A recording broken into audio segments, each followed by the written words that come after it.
During this talk, I'd like to discuss how the three mental factors of investigation, mindfulness and concentration function with awareness in MIDL meditation practice. In terms of MIDL, we are cultivating these three mental factors with the intention of creating the conditions for wisdom into the nature of reality to arise. Before we look at these mental factors and how they function, I think it is first important to understand what the Buddha meant by meditation. The Pali word the Buddha used for meditation is bhavana. Bhavana is a term that means developing, cultivating. Bhavana is not about sitting still doing nothing. It is an intelligent activity during which we intentionally cultivate the conditions for certain mental factors to grow and develop.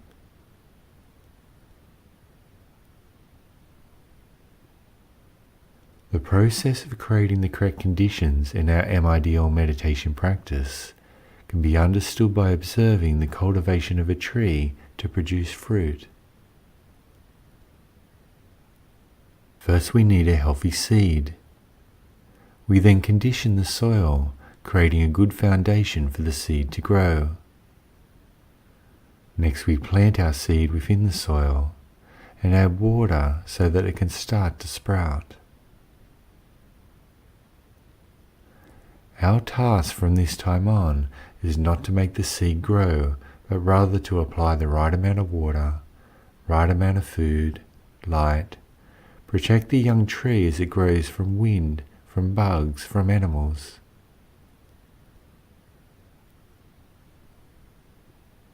If the conditions are poor, the tree will become stunted, imbalanced. It won't produce fruit. If the conditions are balanced, the tree will be strong, and in maturity, it will produce fruit.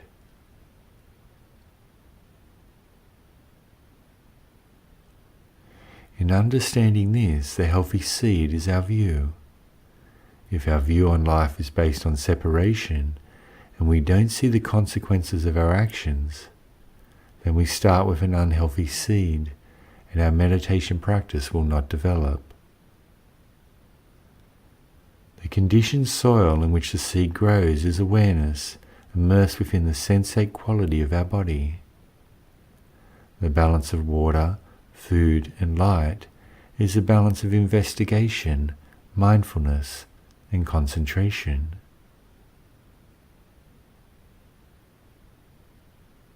Investigation waters and quenches the thirst of the heart. It gives rise to understanding. Mindfulness feeds the practice. Without mindfulness, our mind will look for food elsewhere and chew on distraction. Concentration increases clarity, it provides a light for wisdom to grow. If we have too much water, too much food, or too much light, our meditation will not grow in a healthy way. It will not produce the fruit of wisdom. If there is balance between investigation, mindfulness and concentration, then on maturity, wisdom will arise, and when bitten into, will have the sweet taste of freedom.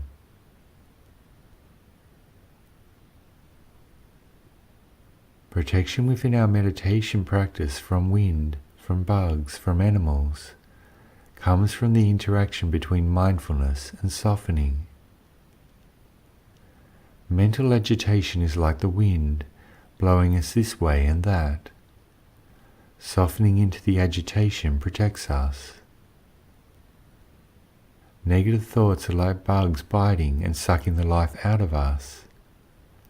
Softening the frontal lobes of the brain protects us. Attraction and aversion to pleasant and unpleasant feeling are like wild animals tearing us apart, mentally and emotionally. Softening into our bodily sensations protects us.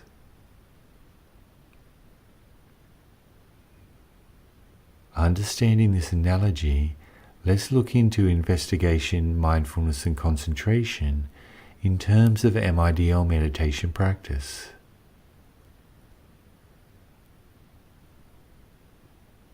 The Pali word that the Buddha used for investigation is Dhamma-vichaya. Dhamma-vichaya means investigating reality. MIDL is a wisdom practice. It is wisdom that develops the momentum of this practice. It is wisdom that changes our relationship to what we are experiencing. It changes the way our mind perceives the world. This is a path of self-inquiry, a way of looking inward, of getting to understand ourselves in terms of reality by applying the mental factor of investigation. Investigation is intentional silent watching, a silent observing, a silent experiencing of reality through the touch of awareness. This touch of awareness is similar to placing your hand through a hole in a wall and feeling what is there with your fingers to develop understanding about it. During MIDL training, we learn how to mentally touch each experience, feeling it with our mind by rubbing awareness against it.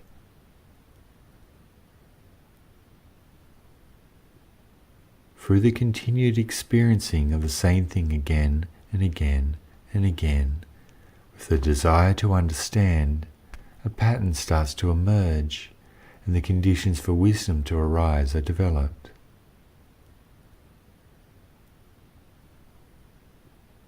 Continued investigation of experience causes a second mental factor of mindfulness to cultivate. The Pali word for mindfulness is sati, which literally means memory or to remember. It is a particular type of remembering, not remembering the past, but remembering the present. During our meditation practice, we will continuously forget the present, forget our meditation object, forget now. This is what the mind does. Noticing this forgetting is a function of mindfulness. Mindfulness is a very important mental factor. Actually, without mindfulness, it would not be possible to meditate. We literally would become lost in the fantasy world of thinking and never come back again.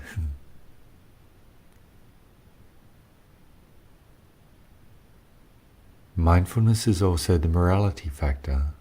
It allows us to self-reflect, to observe, and navigate the reactions of heart and mind, developing a sensitivity to what combines and what separates within our life.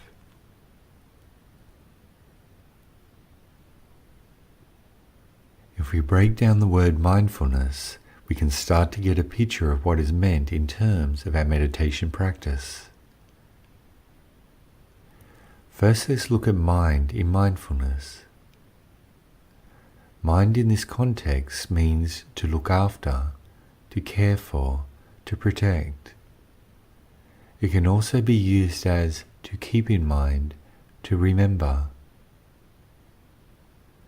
When we add full to the end of mind, we can use it in a sentence as, be mindful of the traffic, keep the traffic in mind when you cross the road. If we forget the traffic as we cross the road, we are in danger of being hit. If we forget our present experience, we are in danger of reacting in a way that leads to suffering. In this way, mindfulness protects us. Mindfulness protects us from creating future pain.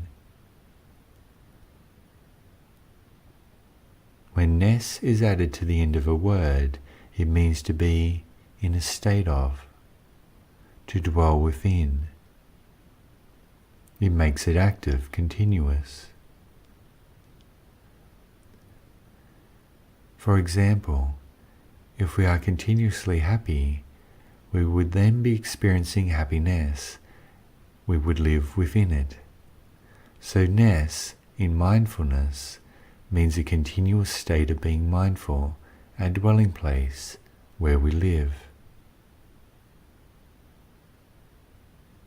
To help you understand this, sit down, place one hand in the other, close your eyes, and see how long you can sit there and remember the touch of your hands before your mind wanders off. Every time your mind wanders off to a thought, wanders off to anything without you noticing, in that wandering you have literally forgotten now. You have forgotten you are just sitting here. You have forgotten your meditation object. It is the task of mindfulness to know where the center of our awareness sits, to notice any wanderings of attention, to notice every time we forget our present experience. Actually, in the content of MIDL meditation, mindfulness needs distraction to cultivate, which is why this practice can be transferred into daily life.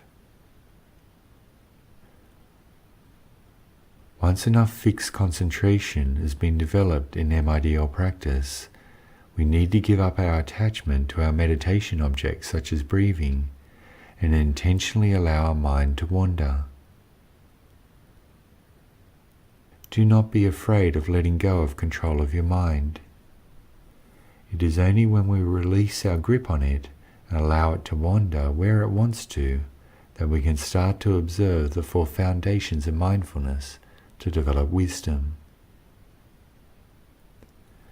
One of the skills being developed in the 52 MIDL trainings is the ability to observe our mind wander, to stay on the back of the wild horse.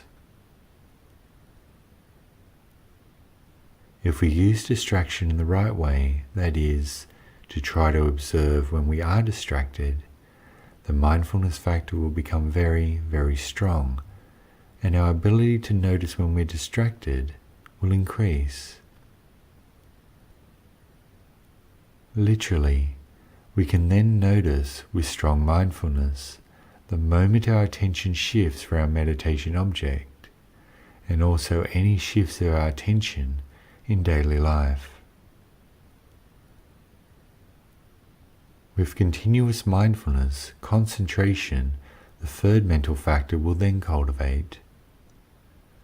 The Pali word for concentration is samadhi, which literally means to unify, to bring together. Concentration is the unification of vijnana, awareness. In MIDL, concentration has two main purposes: to suppress distraction and to clarify awareness. Initially, we use concentration of awareness to suppress 5 hindrances to meditation. The 5 hindrances are the desire to experience, the desire to not experience, so attraction and aversion, mental restlessness, mental sluggishness, and doubt, the flickering mind. This is done by developing one-pointedness of attention within an experience of bodily sensations such as breathing. By staying with the experience of sitting still and keeping the movement of the breath continuously in mind, the 5 hindrances to meditation within our mind will settle down. When we first learn to meditate, these 5 hindrances are common visitors and often discourage people from continuing to meditate, which is sad, because with proper guidance, the hindrances are not a hindrance at all. During this process of suppression of the 5 hindrances, we have to be careful how much concentrate we develop in MIDL practice. Since concentration has the ability to suppress our 6 senses, if we become too one-pointed in attention, we will switch from practicing pure mindfulness meditation, a wisdom practice, to concentration meditation, a tranquility practice. While each practice has its advantages and disadvantages, we need to, in MIDL, to be very clear about why we are meditating. Is it to feel very peaceful while meditating on a cushion? Or is it to develop peace within our daily life? If peace within daily life is the answer to this question, then we don't want to totally suppress our senses, but rather observe our mind's relationship to them to develop understanding and wisdom. Once some concentration has been developed and our mind is temporarily free from the 5 hindrances, it is time to switch from fixed concentration to momentary concentration, Khanika Samadhi. This is done by loosening our grip on a meditation object, allowing the 6 senses to reopen and the 5 hindrances to meditation to arise again. Because investigation, mindfulness and concentration are now strong and balanced, the 5 hindrances will no longer control our mind, but instead can be used to cultivate wisdom by observing them. The second purpose of concentration in our meditation practice is that it magnifies, it clarifies the experience. The more concentrated we become, the more magnified and clear experience becomes to us. When our mind is free from the colouring of the 5 hindrances, we can observe reality for a clear awareness, free from distortion, to allow wisdom to develop. So observing the process of the mental factors in our meditation practice, we can see that investigation, the applying and rubbing of our awareness against the meditation object, and observing the movement of attention away from it stimulates mindfulness. As mindfulness becomes stronger through noticing our attention move, our attention becomes more constant, thereby stimulating the development of concentration and clarification of awareness. The Pali word for awareness is vijnana.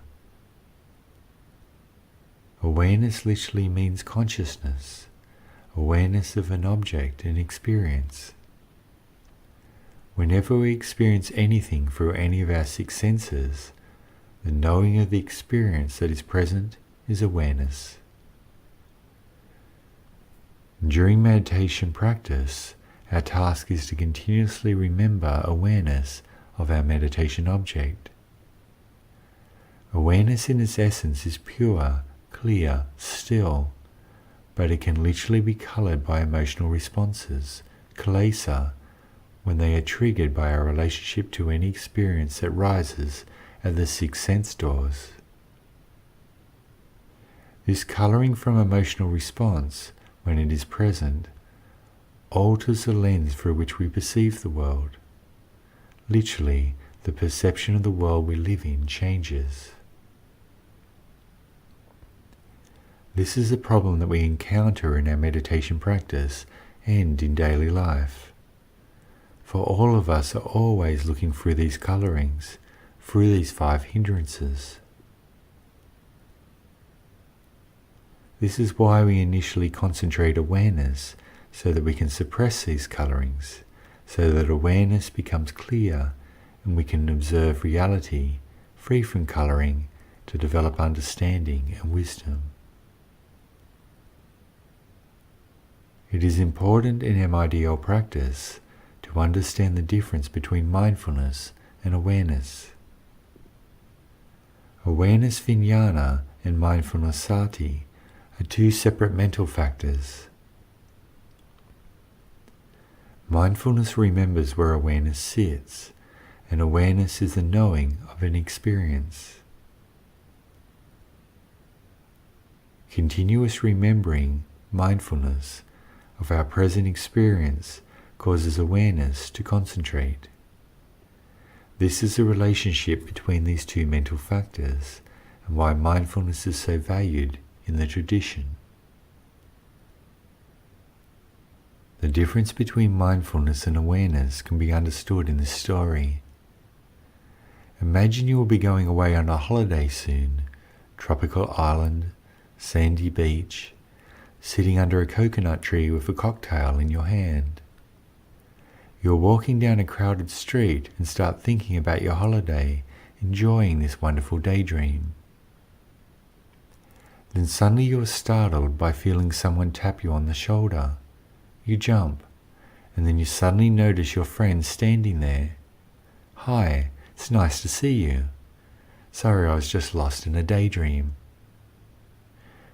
Your friend asks what your daydream was about. Could you tell them? Yes, of course, because there is awareness in the daydream. Did you know that you're standing on a busy street when you're daydreaming? No, the whole world had disappeared because the factor of mindfulness was not present. So unless we are unconscious, awareness is functioning continuously striking our six senses. The problem is that we do not know that awareness is present in every sense experience. The task of mindfulness is to remember this awareness, to remember, I am aware of being aware of this. To sum this up, during our meditation practice, investigation of reality develops interest and stimulates mindfulness. Mindfulness continuously remembers awareness, causing it to concentrate.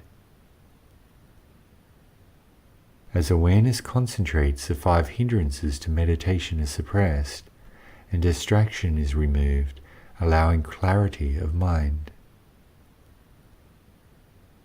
Mental clarity allows us to see experiences as they are, free from judgment, free from colouring, thus allowing us to develop deep understanding in regards to their true nature. This understanding arises as wisdom, which then changes our mind's relationship to sensory experience. With this change of relationship, our mind neither grasps nor pushes away any experience, and equanimity of mind arises and matures. Freedom is then experienced. I hope you found this useful. Thank you for spending this time with me. Take care of yourself. Have a wonderful day. And goodbye.